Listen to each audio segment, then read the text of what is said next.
you, bud? I'm good. Good. You know, the the title of this is Surgeons' Lives, but the subtitle is Stuff That Matters. Hmm. And so, yes, of course, it's great to talk to somebody about their career success and go through their CV line by line. But I'm uh, interested as much, if not more, so in what makes them tick, and the buttons that they have to press, etc. And that varies from person to person. So I'm Sure. delighted you've been able to spare some time for me. Sure.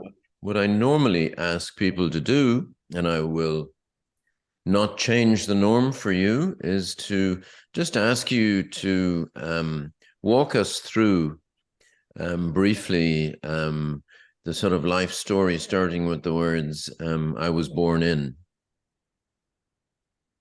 Okay. Off you Ready? go. Okay, Off I'm ready. you. Okay. So I was born in Queens, New York. When I was 3 or 4 years old, my family moved to a town called Oceanside. Both of my parents, I was the first kid there were 5 kids in my family. I was the first one to go to college. And, my parents and everyone in my neighborhood, it was the same story. Their parents, meaning all the grandparents, were born somewhere, not in this country. Yeah. For example, I had a grandmother who was born in England, a grandfather who was born in Germany, a grandmother who was born in Poland, another one who was a grandfather who was born in Latvia.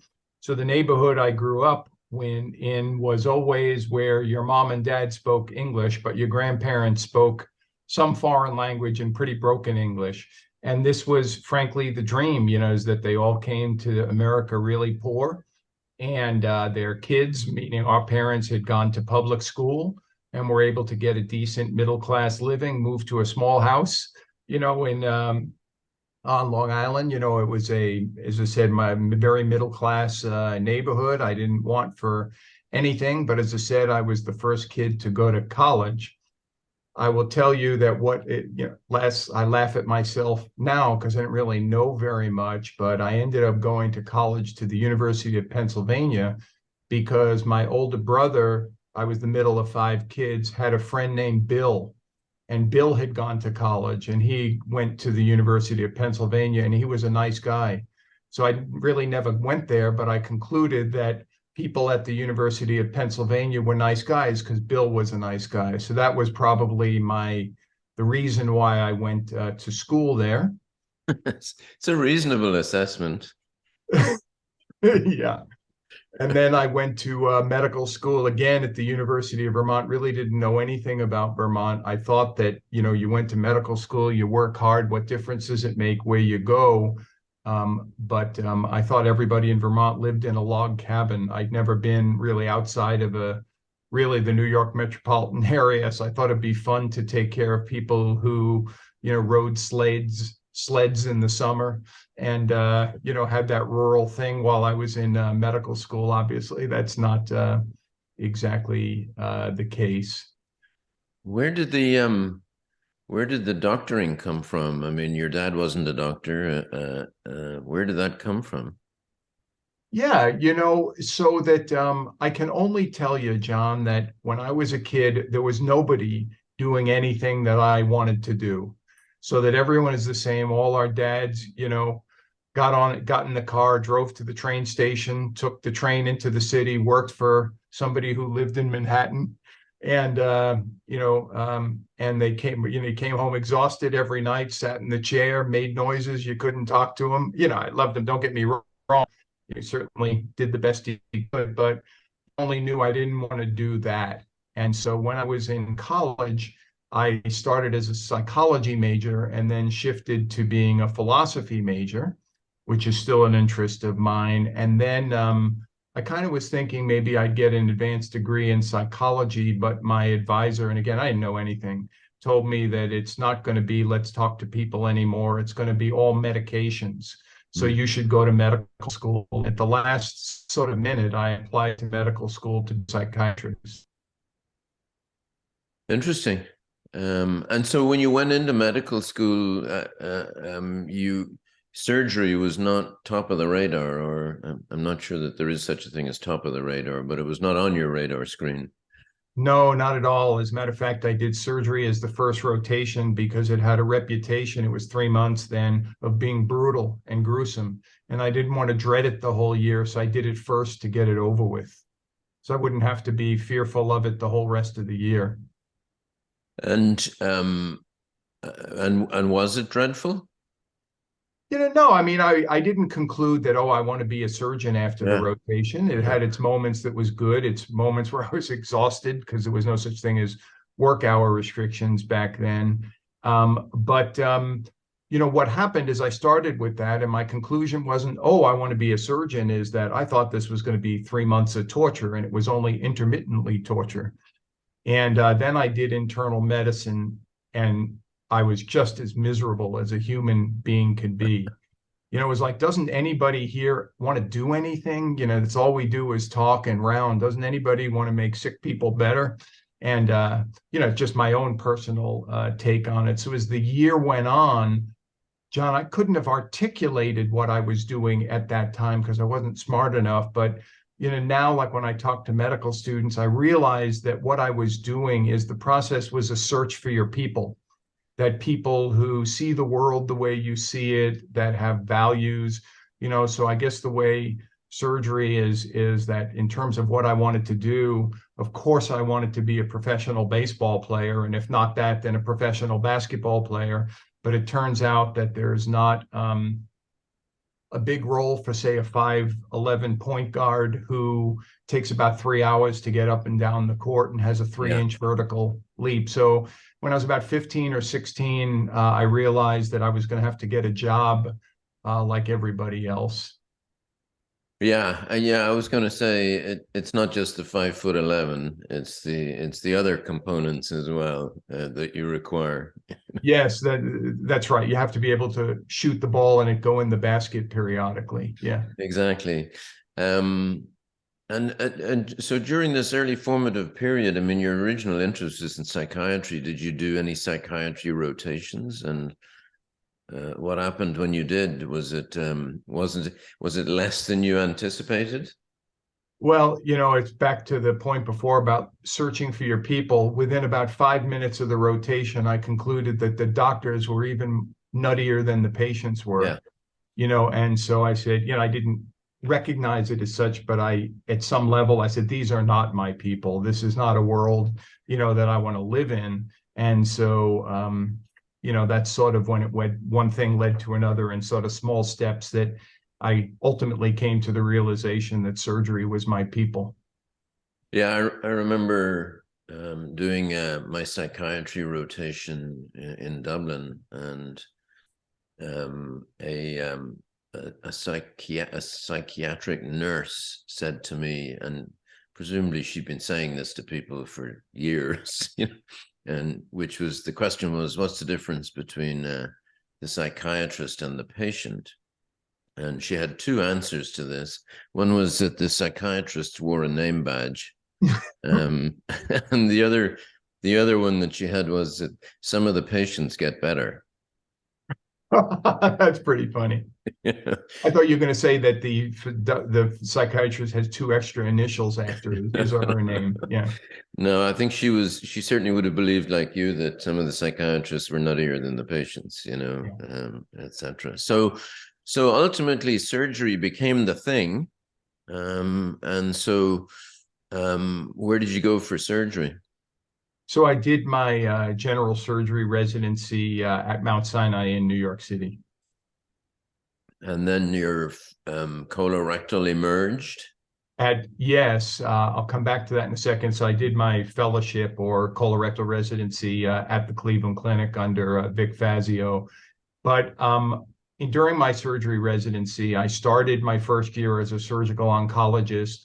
I was a transplanter as a 2 and 3. I was a vascular surgeon as a 4, and then colorectal sort of towards the end. And as you know, Mount Sinai, if like where I work now at the University of Chicago, very much the same in the sense that if you didn't have Crohn's disease when you pulled into the parking lot, you were going to have it by the time you Yeah. parked your car.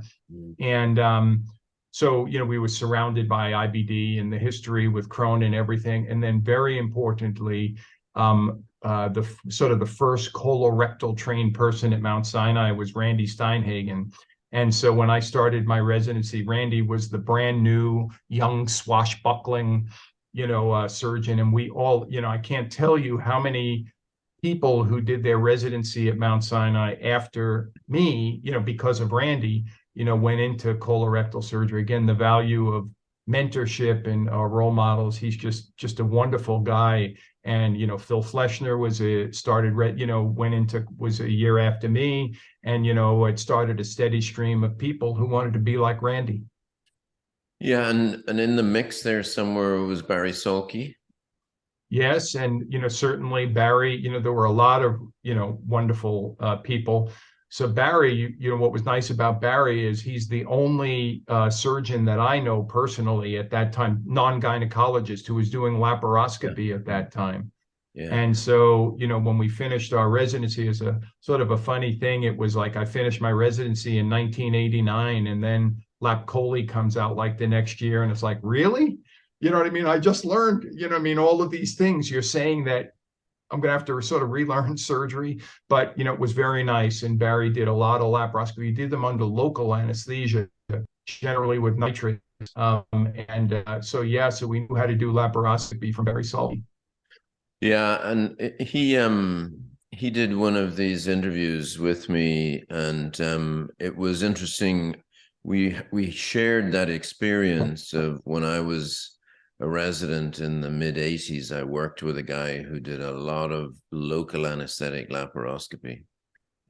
So just like Barry, when laparoscopy came along in the late 80s, early 90s, the one strength I had was that I knew how to put the ports in. And that was a real struggle for a lot of people. They ran into trouble, etc. So it is interesting how doing them under local, getting the patient to cough on 3 as you put the Verres needle in and stuff like that. It was quite, there was nothing you could do when you looked in, really, but we did a lot of diagnostic sort of stuff. So Cleveland Clinic in the days of Vic and Ian Lavery, et cetera, set you on a career which went back to Vermont?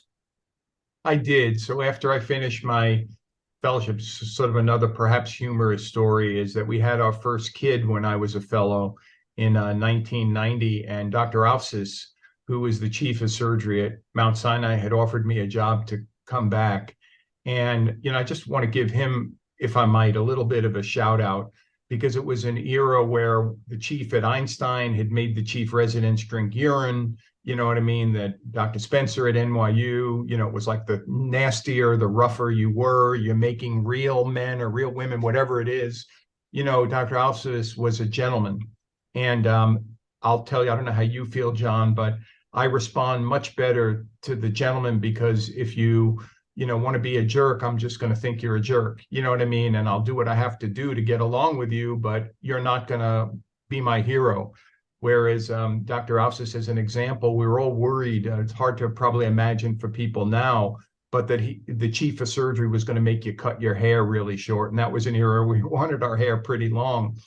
And he was a relatively short-haired guy. And he comes in and he looks at the ranks of us, when we're starting. And I say, oh, God, please don't tell me that we all have to get short haircuts like you. And he looked at us and he said, I choose to wear my hair short.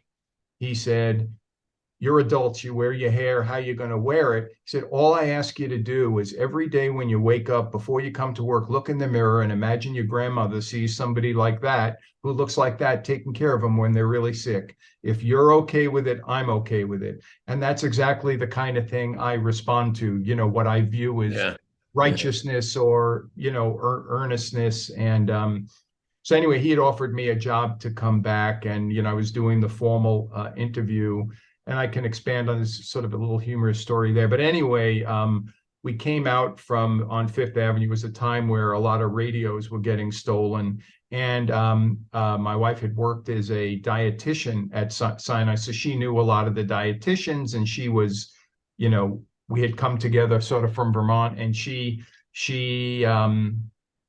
was showing the baby around. And when we came back to the car, there were these big panes of glass. Someone had broken in the glass to take the car, the big panes of glass in the car seat. And we said, And right around the same time, Steve Shackford, who was the new chief of surgery at UVM, had called me. And I told him I wasn't looking for a job, but my wife had gone to undergrad at UVM, University of Vermont, and also was a native New Yorker like me, and said that, maybe we ought to look there. And we did. And that's sort of how it happened. But there is one other anecdote, John, that I think is humorous about that. When, he told me, ba-bang, ba-bang, ba-bang. And when I spoke to Dr. Aufsis, it's just, I think it's useful in terms of the history of the old chairs. I came out after my 45-minute visit with him, and I got asked, I get home and she says, so there's 3 hospitals, the University Hospital, there's a VA in the Bronx, there's a city hospital in Queens. Where are you going? I don't know. Well, where are you going to see patients? I got to know where we're going to live. I don't know. What position will you have? What rank or title? I don't know. Well, you have $9 bazillion in debt, we're poor as could be. Yeah. How much money are you going to make? I don't know. She says, what the hell did you talk about? But it really, now that I think back on it, is he was saying that he was going to take care of me, and I trusted him, and I knew he would. Yeah, I was once they tried to recruit me to go and work in a well-known Boston hospital a number of years ago, and I asked the esteemed leader of everything. I said, "Where does one live in Boston?" And he said, "You get in a car and you drive on the Massachusetts Turnpike out of Boston, and when you can afford a house, you stop." I went, okay. So, suffice to say, I did not go to Boston. So when you were there, now you ended up in Vermont.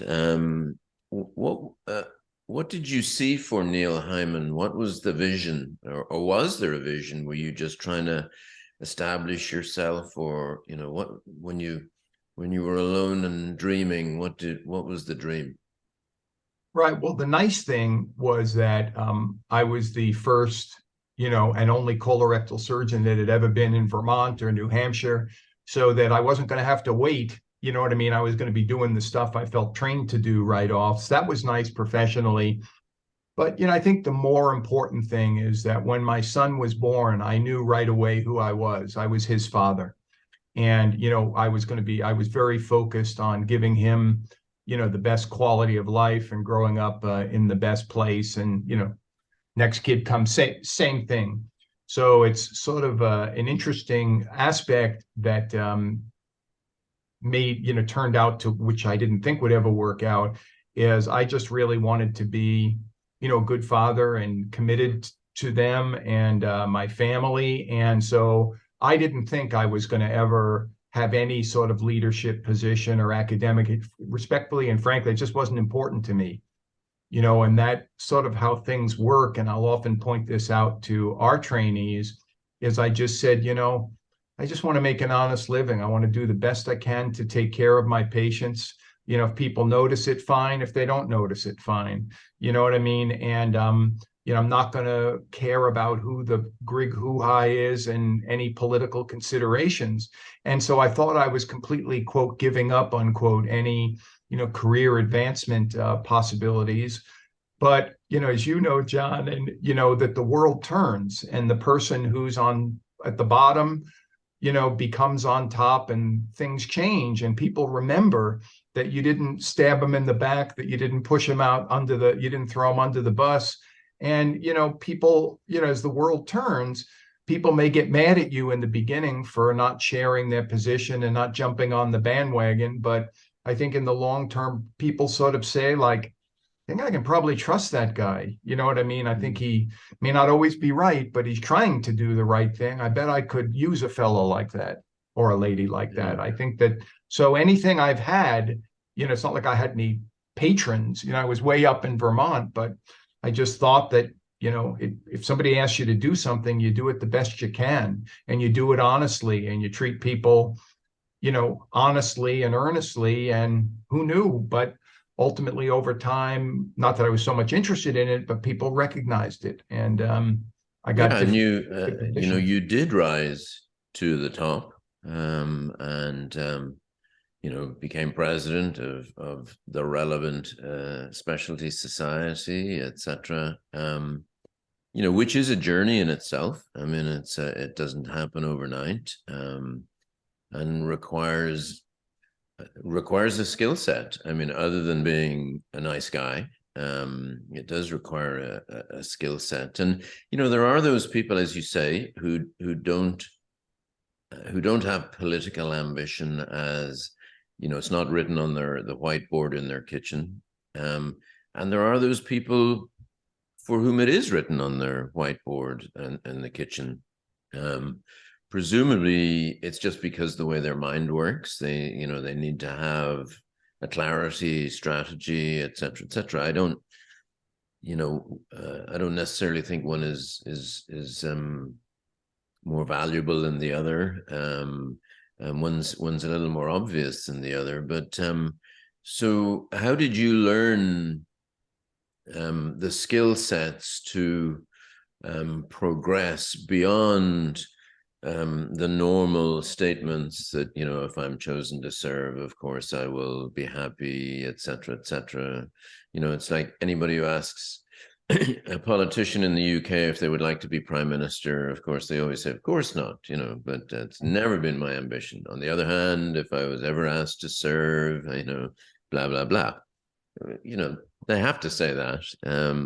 But there must have been an ambition at some point in there. Yeah, no, so I was at the University of Vermont. I was happy there, very busy, doing tons of cases. And, at the end of the day, I guess, maybe you'd ask him, Steve Shackford, who was the chair for, almost most of my time there, asked me, would I be the chief of general surgery, which I hadn't thought about. And I didn't even know if I wanted to do it. But anyway, as I started getting exposed to leadership positions, I guess because I'm not the brightest guy that there is I sort of said, wow, this good stuff about this, that you can make the right thing happen for the right people. And I guess this is pretty corny, but I realized that, back to, whatever it is, right or wrong, my sense of right and wrong is that I liked that, for example, people who were coming up behind me, I could defend them, protect them, encourage them. And so I liked the idea that with some responsibility comes some power, and you can use that power and responsibility to make, to try and make the right thing happen. And that's always, what I've liked. And believe me, not that anyone would say, oh, I want Hyman to be the chair or surgeon, but I always knew that this level, the division chief level, I never would want to do more than that, because it doesn't, I've not been interested, sort of, there's just too much, bureaucracy and too much, stuff, to be chair, that would be, not that it's wrong, but it'd be well Yeah. beyond my taste. And I'm a doctor. And so I don't mind having the 20 to 30%, where I can focus on my guys, but more than that would have made me unhappy. But you then proceeded, albeit within the specialty of colorectal, to devote that additional time as became necessary, going up through the ranks of the society. And that's a difficult balancing act, isn't it? You've now got several balls in the air. You've got family, you've got practice, you've got administrative duties, and now society work, etc. Did it come naturally to you, or was it a challenge? Yeah, it really did. And perhaps this is a little tangential, but for example, I was talking to one of the residents just a little while ago who's getting married this weekend. And I was saying, just don't worry about where Aunt Tessie sits. You know what I mean? Just people should recognize this is your day, this is your wedding, and anybody who is focused about where do I sit or am I at the right table, that's not the right thing to do. And so that's how I felt, the whole time. I definitely care and I respect people, but at the end of the day, I don't leave pieces of myself all over the place. Like, in other words, I try and make the best decision that I can, but I don't call 500 people, you know what I mean, to try and smooth things over. So, at the end of the day, I just did what I thought seemed right after getting the right amount of input. So I didn't really spend a lot of time on, I guess, what I'll call the political aspect of it. So it really wasn't bad, John. And so I'm not, right to criticize me. I like to be inclusive, but I'm not a sensitive person. Sure. In other words, if you tell me that I've done the wrong thing, I'll listen to you. I care, but I won't, be okay. Now I hate Monson. You know what I mean? John's a bad guy. So I think not being sensitive and not personalizing things and leaving pieces of myself all over the hospital or all over ASCRS headquarters helps. When you became president, you walked into something of a firestorm that was developing around the world at that time, which I will loosely refer to, and so please don't criticize me for being inaccurate, but would be loosely referred to as what grew into the Me Too movement. And I was impressed, speaking as an old white guy to another old white guy, that you dealt with it in a way that was both defensive, as in you were able to defend yourself as an old white guy, yet opened up the dialogue. And I wanted to ask you, how you thought about that at the time.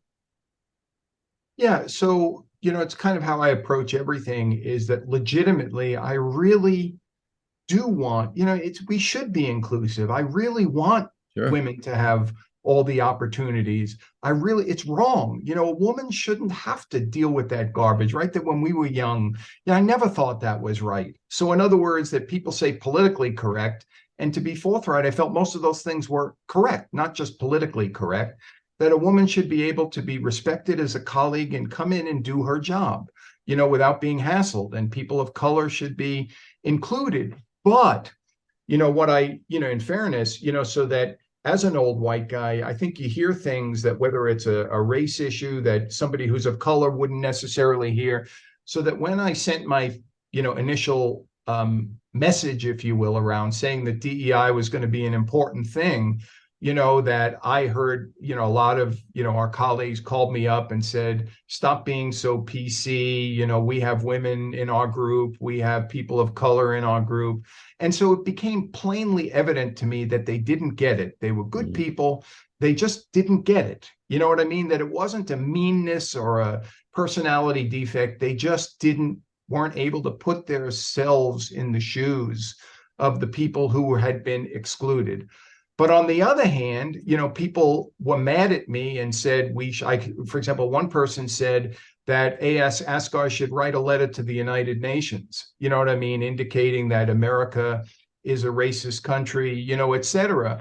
And whatever the truth may be of that, I sort of, felt that, and I want to be very clear about what I mean by stay in our lane. I really felt we should stay in our lane. What I mean by that is not that we have no interest in DEI issues, but let's not be showboats. Do you really think the United Nations, when they make policy, says, I wonder what ASCRS thinks about this? That let's do something meaningful. So how do we include people? So Tracy Hull had made, a task force on DEI. Since, I made them a committee. I joined all their calls because I really wanted to know what they thought. I knew I had some gaps that needed education. The other thing is that I thought that let's do something meaningful. stay in your lane doesn't mean not DEI, but let's do something meaningful. So we talked about that every time we go to a city for ASCRS, let's support the community health center and do, foster screening. Let's do a screening program for colorectal cancer. So let's not be smoke and mirrors. Let's be the Yeah. real deal. Yeah. And so that being said, that the committee, I asked, Wayne Tuxen is a buddy of mine for whatever, for a long time. And he was great to me when I was a fellow. I asked him to chair the committee because I wanted another old guy like me. And, frankly, I learned, so Wayne and I were all about, let's do actions. Let's not make speeches. But I realized quickly that I had a blind spot there, it was very clear to me that a lot of the younger people, the words matter a lot to them.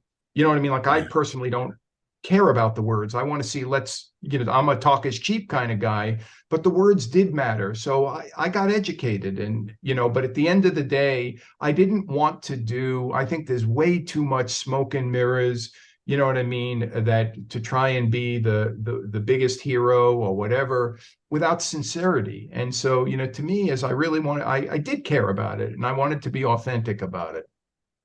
I was at Sage's last week, and which I hadn't been to for a couple of years because of COVID, etc. And I was standing there during a coffee break talking to an old colleague who's a surgeon in Florida, actually, but I first met him in England.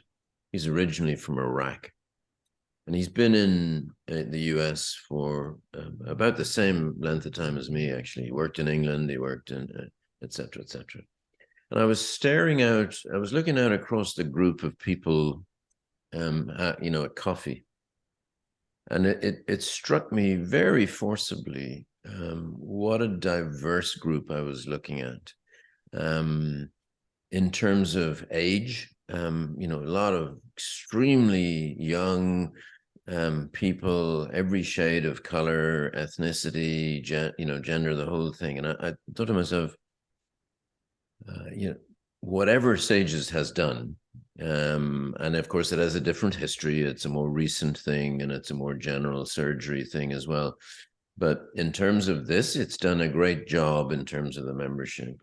But I was chatting to this friend of mine, and I said, you and I are both immigrants.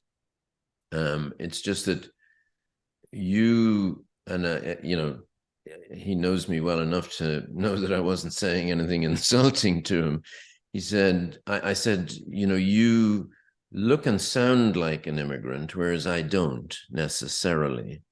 And my point was that, he can have a conversation different to the conversation that I can have, because people, the world over, people don't like different. That's it's the source of conflict everywhere, whether it's people blowing each other up in Ireland or the Yugoslavian states, etc. People different is the challenge, really.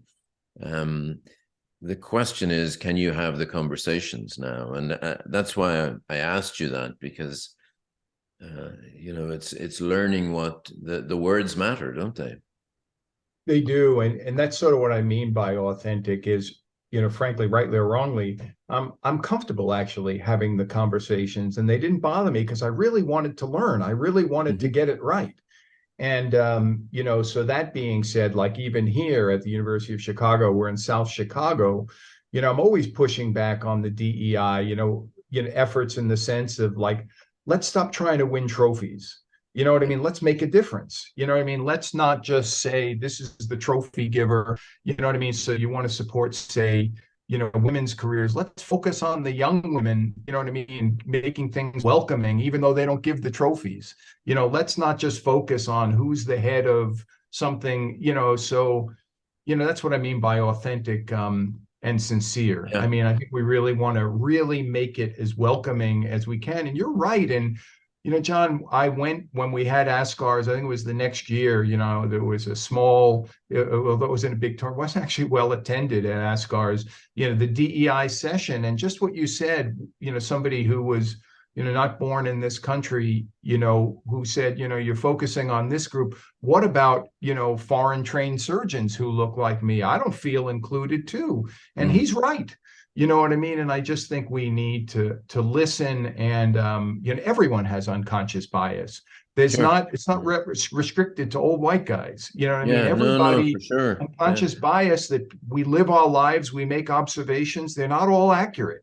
And Mm. we make generalizations that are not correct. And we all do it. And I Yeah. just think that it really isn't a stigmatizing thing. It's just something we Yeah. all have to be aware of and work on all the time. Yeah, for sure. So then, out of the blue, to the untrained eye anyway, out of the blue, you moved to Chicago. What, about 7 years ago, something like that? Yeah, it was about 8 or 9 years ago. And again, believe me, I'm not saying that every day somebody would call me up and say, "Hey, do you want to come to this leadership position?" But as you know, I've always been interested. A big part of my practice has always been IBD surgery. I love IBD. I love IBD surgery. I love IBD patients.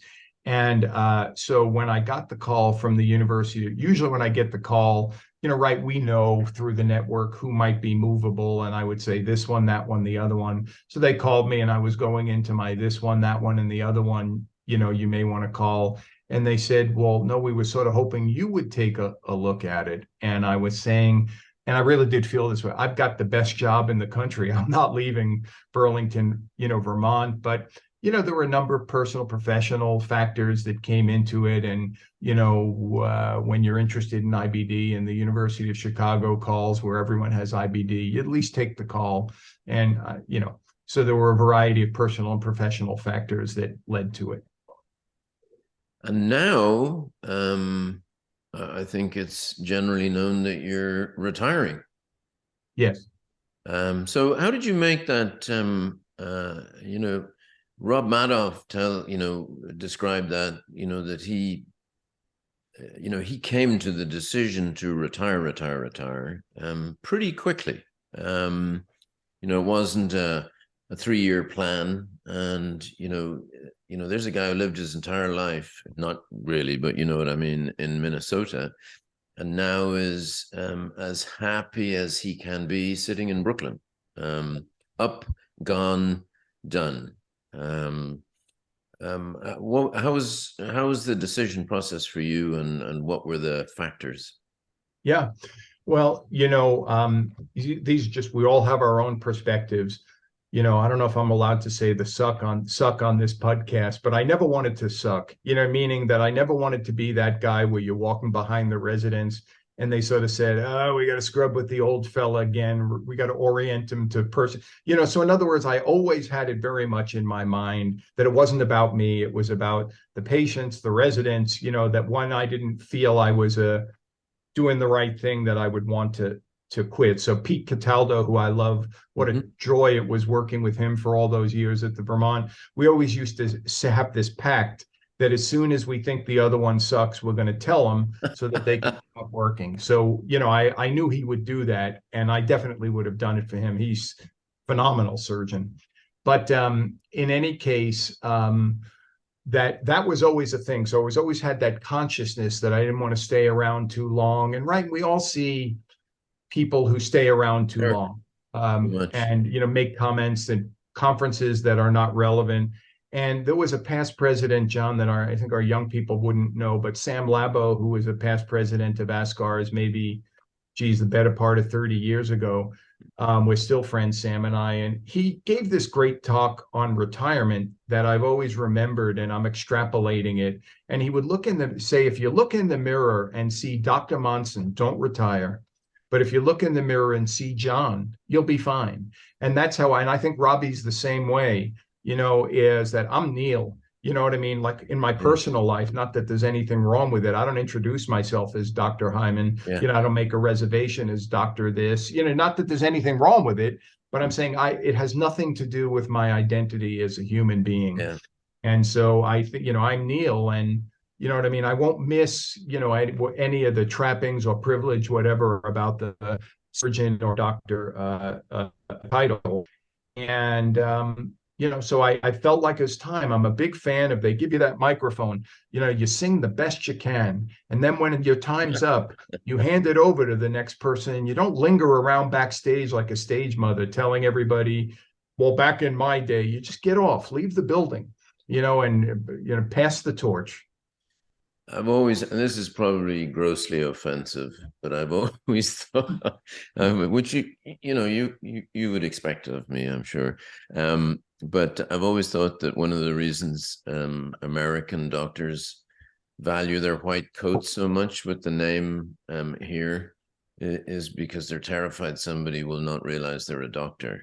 Because I never introduced myself to patients as Dr. Monson. I always say, hi, I'm John Monson. Because if they don't know who you are and you're a doctor, you've got a bigger problem than just not using your title. Yeah. And I have no problem with it. I mean, people, you've earned it. I respect it. I'm just saying I don't have any, I'm not saying that I think it's the right thing. I'm just saying it's the right thing for me. It doesn't do anything for me, but people have earned it. They can say whatever they want to say, introduce themselves however they wish. What are you going to do with yourself? Yeah. So, as I said, I've already told you what I don't want to do. You know what I mean? I don't want to be a hanger-arounder who, I kid around, John, that I'm in my office now, that when people are in, you walk onto the floors or will you walk through the academic offices and people see you, they shut the light off and hide under the desk. Hyman's going to come in and tell me more of his war stories. So I'll be 30 minutes late home. I don't want to be that guy.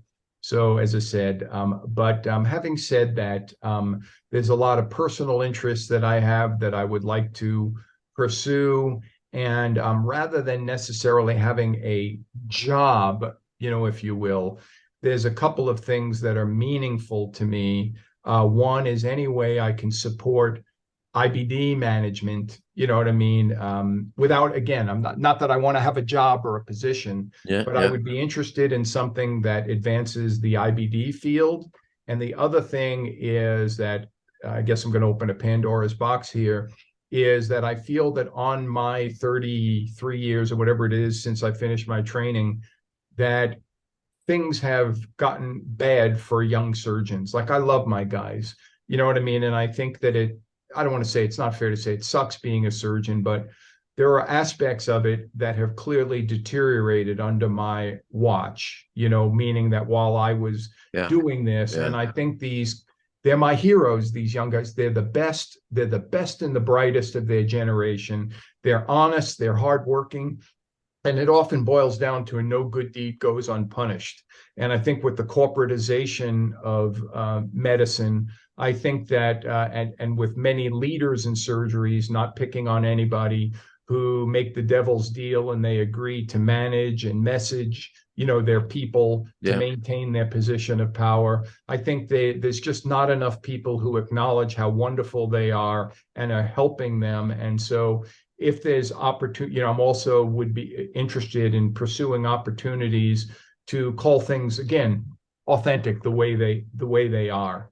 Because it's a step that no administrator will ever know what it's like we all do, getting into bed every night, making rounds in your head, thinking, does that fever mean anything? You know what I mean?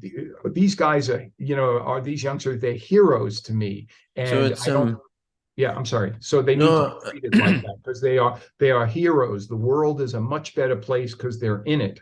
And people need to tell them that and stand up for them. So it's as though you read my script, because, I ask people what changes they've seen for good or worse. There's a general consensus amongst people that I've interviewed that things are worse for the younger people now. But from your eyes, in what way specifically are they worse? Yeah, I think the lack of appreciation, I had this slide that I showed in my presidential talk, is that from when I started in medicine, there are now 32 administrators for every one, meaning somebody who has nothing to, never sees or touches a patient, for every one. And so I call it the fantasy football league. I have, maybe not a foot, but a few toes in the C-suite, if you will. And what I've seen since COVID, before COVID, it was like they have no idea what's going on. And now they have no idea, and it doesn't matter, because Yeah. they created this little imaginary fantasy football league where they define imaginary problems, they solve them, and it's completely disconnected from the playing field to Yeah. what's Yeah. going on. So it's, I don't know anything about finance, almost like Bitcoin. It's like imaginary, it's just like a whole fantasy football league. There's no there. And I think Nobody, that, the good and thing is that nobody knows anything about Bitcoin, so me it's, too. Yeah. yeah, exactly. So in the time we have left, I want to ask you a few things. So these are a few sort of random questions. So what would you tell the young Neil Hyman starting out about things that you might want to do differently? Yeah. So I hope this doesn't sound arrogant, but one thing looking back that, if I might, that I did well, I always put my family first. It was a no-brainer. You know what I mean? And so I am very close with my sons are in their 30s. They both live in Chicago. We're very close. And, I wouldn't trade that for anything. So I would advise, you can love your job, but your job will never love you back. Mm, And your kids don't care about your CV. yeah, So my kids never had any idea what I did. You know what I mean? Meaning they know now, of course, that I'm a doctor and a surgeon, but when they were young, there was no, not that there's anything wrong with it, but there was no doctor talk. They only knew that I was their dad. I never missed their hockey games, parent teacher, you know what I mean? My patients knew the kid must have a hockey game because he's rounding at 2:45 in the morning. But you do what you have to do to get there. And I wouldn't have changed that. And similarly, I don't know, it's just one person's experience, but I've always feel good that, I'm not saying I've always done it, but I've always tried to do the right thing. I've always tried to, not use people as a means to an end, mhm, to some personal end. So, I mean, and that has always helped me sleep at night. And, I'm hoping that, you make real friends, but you just have to be careful not to make conditional friends, meaning friends that are based on your mutual positions, because you won't have them sure. forever. Be a good person, make real friends. How would you like to be remembered, and how do you think you will be remembered? Yeah, it sounds terrible, but I don't expect to be remembered. You know what I mean? Meaning that, I think that's a little bit of delusional. The world, you're here, the world, right? The world's indispensable. I still remember, I don't know how you feel, John, but I can't even think of anybody who ever approached the stature that Vic Fazio had. You know what I mean? As a rock star, you'd be at ASCRS, it'd be people lined up to get a picture with him, for him to sign a book or something like that. You know what I mean? And he's gone. You know what I Yeah, mean? And those of us who revere him keep his memory alive, but it's transient. You know what I mean? And I hope that doesn't sound terrible, but I'm often told that, I have a cabin in Vermont, that people say that I'd be happy to be found there, on the front porch 30 years after I passed, so I don't have any expectation of being remembered I per se. think it's at the very beginning of my career, I had a fleeting engagement with John Gallagher, who was a legend from a previous generation. He was the legend along with Rube Turnbull, etc. But it is a reality that there's a generation of surgeons now who have never heard of these people. And as an old boss of mine once said to me many years ago, outside of being a genius, and as he said, there's nobody in this room called Mozart. He said, the only people that remember you are your students and your patients, and that's as it should be. You know. And your family, hopefully. Sure.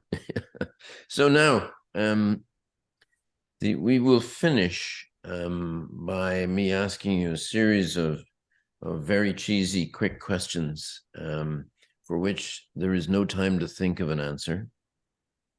There is no right answer other than the fact that I know what the right answer is. And you just have to answer them. I have already had to remove one of my common ones, which is in relation to Yankees versus Red Sox, because I know that's not a choice for you. And I have It's been a sitting no-brainer. watching It's you. I've been sitting good, looking John. at I'm you. sorry to interrupt you, but it's good versus evil. It's a no-brainer. So I've been sitting looking at you, trying to work out who that is in the picture of the Yankees. And I'm thinking to myself, is that Andy Pettitte or is it Mariano Rivera? That's Derek Jeter. Oh, Derek Jeter. It's not, it doesn't do him justice. Yeah. And it's a little backwards. It may look like he's a lefty. Actually, when I left Vermont my last week, one of my patients gave me that. Ah, very nice. Okay, here we go. And Coke or Pepsi? Coke. Um, Burger King or McDonald's? McDonald's. PC or Mac? Mac. Cats or dogs? Dogs. Beer or wine? Beer. Home or away? Home. Here we go. Neil, it's been a great pleasure talking to you. And I hope you've not found it a total waste of your time. And we shall see what the assembled millions or masses of millions of viewers think of this. But it's been a great pleasure. It's been a pleasure getting to know you over the years, and I wish you well in whatever you want to do in the coming years. Well, thank you, John. It was a pleasure and always delightful to spend time with you. And thank you for the honor and privilege of talking to me. I didn't know anyone in the world would ever care what I would think. Well, I guess when it goes out, we will find out.